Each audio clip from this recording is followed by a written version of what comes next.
Hey y'all, welcome back to my channel. It's Cherrika Brown again, and we are in our first episode of what I'm going to be calling Cherrika be Talkin', cause I be talking. But for real though, I really thought about this idea a few months ago because I'm always giving my friends and family advice, and I'm kind of like their personal life coach, I guess. You'll see me sending those long texts and paragraphs of them asking me one question saying, hey, I need advice, I need to talk, I need this, I need that. So I was like, you know what? I'm gonna go on my Instagram, I'm gonna ask people to ask me questions, and then from those questions, what I'll do is create a video and get my perspective on some things. So the first question I received was, why does this generation feel marriage is unimportant? I don't think people fully understand how important marriage is to God. In the very beginning, God created man, and he said it's not good for man to be alone. So he brought a woman he created a woman technically out of the man's rib so they could become one. That was the first story in the Bible, the first time that God introduced what we now consider marriage. Most people I know, they'll say things like marriage is just a sheet of paper, it's just something the government created and made up to take more money from us. But what we don't really get to the root is when marriage started, and if you claim to be a Christian or claim to have some kind of faith or belief, the importance of somebody coming together and being able to commit to one person. 1 Corinthians 6:18, it said, flee from sexual immorality. Every other sin a person commits is outside the body, but the sexual immoral person sins against his own body. That scripture alone just explains how sacred our bodies are to God and how important it is to save yourself for marriage, because honestly, our bodies don't belong to us. We're just like borrowing it. We're lending it. We're here doing God's work and his will, but our bodies are sacred. It's a temple, and that's why you're supposed to protect it and wait until marriage. And I don't think we kind of really understand it. We know it and people say it, and growing up, especially in our community, they tell us, oh, you shouldn't be doing this, you shouldn't be doing that. We really never understood why, or just got deep into like the reason behind them telling us, or parents and just grown-ups telling us, because sex and everything really isn't a common conversation. You really never just sit down and have that talk with your parents. You kind of just dib and dab in it and figure it out yourself because it's something they really don't want to tell you. Okay, point number 2. When we start defining relationships by how good the sex is, that was a mistake. And it confused love with lust. So I know a lot of my friends and a lot of people in general, when you hear them talking about somebody getting with somebody or somebody settling down with somebody, they'll ask you questions like, have you seen how big this is? Or have you seen how good that is? Or is it tight? And it's like, we think, if it ain't a certain size, if it ain't this, if it ain't that, I don't know if I want to be with you forever. What if I marry this person and this ain't good and that ain't good? When the truth is, if you take the time, you date somebody, they court you, and then you all start to connect mentally, you fall in love with this person. So by the time when it's time to get married, you actually build a connection that allows you to create this physical connection, and you wouldn't know if it's good or not, because you ever heard of the saying, you don't know what you're missing out on if you never tried it. So if you wasn't out here trying different things and experiencing different sizes, you would have known what you really got. You'll think what you have is the best thing in the world, because that feeling that you create off intimacy and creating that soul tie just feel good to you anyway. We have to realize that honestly, in the dating world, it's always something out there better. That's just like making money. When they say when you get rich, you never get enough money. You want some more money. So if you have something and you think, well, I don't need to settle down, or I don't need to get married because it's somebody better out there. It's always something better out there, but this person was placed in your life specifically for you to cross paths with them and create this bond with them. And if you connect with them mentally, I mean, you ain't perfect, so why you expecting something better and perfect to come your way? You gotta make it make sense. You have to look at the glass as half full instead of half empty. Yeah, I almost said that backwards, but yeah. Point 3 I want to make is that social media and online dating gave people access to people that they wouldn't have met in real life, honestly, and that prolongs getting married. I know most men, I have friends in their 30s, like male friends in their 30s who aren't married, and they're saying like, oh, it's just so many beautiful women out there, and when I go here and there and I download these type of apps, I'm able to meet so many women, and honestly, it just make it hard to choose. Like, really, personally, I believe that you should meet people in real life. I'm not into hookup apps, any of that. Honestly, if you on hookup apps and all of that, respond to DMs, you set yourself up, especially if you think you're looking for something serious, because people that get on those apps, it's a quick fix. He just send you a message. If you see him in person, he probably won't say 2 words.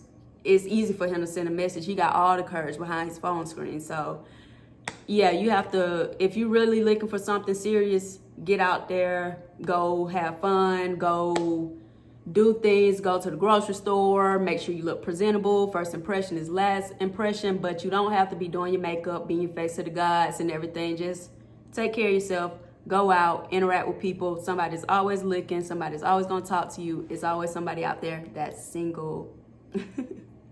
Okay, another point that I want to make is that music and media, it affects us subconsciously. I know we all like to believe that, oh, I can listen to this music and I can still live my life right, all this and all that. Yeah, I listen to rap music too, and I must say that me turning on Rocco and Jeezy is not the same as me turning on some Kirk Franklin or Tamla Mann. I have a whole different personality about myself. In fact, if I'm on the way to like an audition, or I just feel like I'm about to go and make me some money today, I'm gonna turn on Rocco and Jeezy, because there's some motivation to go and get me some money, and I don't wanna hear no sap music, no in love music, because I'm focused on the bread today. I'm finna go and get it. So music does affect you, and I mean, the devil was the minister of music. Come on now. If the devil was the minister of music, why wouldn't music have some kind of effect on you? So when y'all out there talking about you don't work jobs, you is a job, and all of this and that, you better be thinking about what you're repeating. Not saying that I like them as well, but just be conscious of what you're repeating and what is affecting you. Self-awareness is real important in the dating world and just in real life in general. Next point I want to make is that, honestly, as a woman, we aren't making marriage mandatory. We got to lay down the law. We got to lay down the rules, the power of that P. Like, we have what the men need.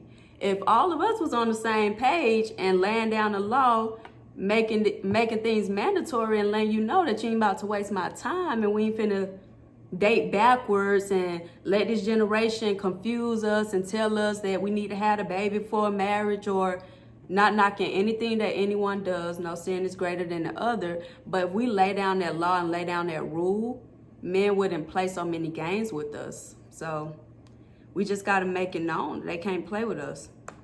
And we got to be willing to move on. Like, if he's not on the same page as you, you know that. X him out and keep going. Somebody out there that is on your same page, on your same level. Let him keep playing. He'll get straight when he find a woman for him, because you ain't for him if he ain't getting right. If he ain't talking about marriage, when y'all get serious and y'all think, oh, we really dating, we really going strong, like, bye.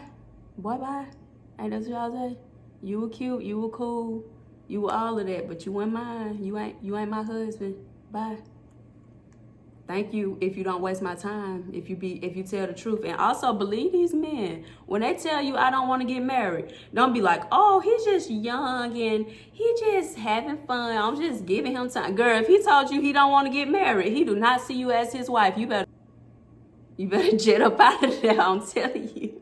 Believe him. Believe a man. Don't think he playing. Don't think he joking. Don't think he's sad right now. He ain't none of that. He telling you the truth. Respect men that tell you the truth too. Also, I just think we underestimate love and being in love with one person. I mean, I was blessed enough to have witnessed real love, and love is a beautiful thing. Love conquers a multitude of sins. Everybody I know that is in love, they just accomplish so much in life. They really receive God's favor. People in love, they are able to have this balance. You know, you can confide in someone, you can trust with someone, you can build with someone, and y'all just, everything is together. I mean, everything is done together, everything is easier. What someone lacks, someone else is stronger in. Two is always greater than one. So you have to consider that. And I think our generation just don't think about that because we're in a place where we're all just so selfish and we're about ourselves and we're just focused on that, making money and I want to do this and I can do this for myself and I don't need nobody for this. And it's like, you kind of do need somebody. We was made to be with somebody. So you should really consider that and think about that. Don't let what everyone else is doing around you influence you and make you think that you don't need anyone else, because you honestly need other people in order to succeed in life. And I know every day in a relationship isn't going to be easy and peaches and cream, but a relationship definitely isn't supposed to be what our generation try to make it, this toxic thing that everybody just thrive off of and love. Like, I'm not about to blow up your phone. I'm not about to be stupid and slash your tires and get out of character for you to be with me. Either you're going to be with me or you're not. And if you're not, I'm going to keep going because somebody out there will, and life goes on. Like, you shouldn't be going in this circle with the same person. Like, oh, that's what we do. We love that. He love when I act crazy. That's not cool. Don't let nobody pull that out of you. And I think we're just in a place in general where temporary happiness is exciting in our generation. We're not thinking long term with the decisions we make with our relationships, friendships, our body, eating habits, any of those things. We're just not thinking about those decisions we're making at this young age and how it will affect us. And honestly, we're confusing being young and having fun with being burnt out and turned out. Like, just because you're young and having fun doesn't mean that you can't be with someone and have fun. In fact, being married should be much more fun than being single and out here creating soul ties and just randomly having sex with people. You have to get into like, okay, yeah, you out there young and having fun and you sleeping around and you doing this and doing that for the first time. But when you really lay down and have to face yourself at night and you have to think about what everything you undid, how do you really feel on the inside?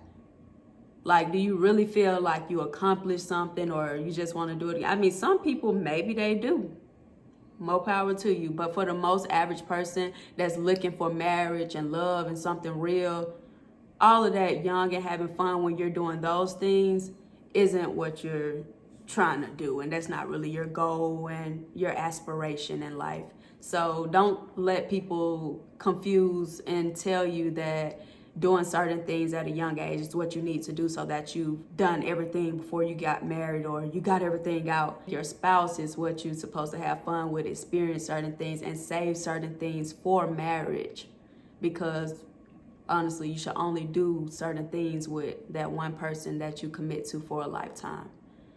But these are just a few of my examples and my perspective, honestly. I mean, share with your friends and families who you think may like it. Share it to any younger girls or younger dudes that you think it will help in the future. And thank you for tuning in to the first episode of Cherrika Be Talking. Hopefully I get better with this. This was my first one, so I was like stumbling over words and trying to get everything out. I know I probably missed a lot of things. I can talk on this for forever, but hope y'all liked it. There's more to come.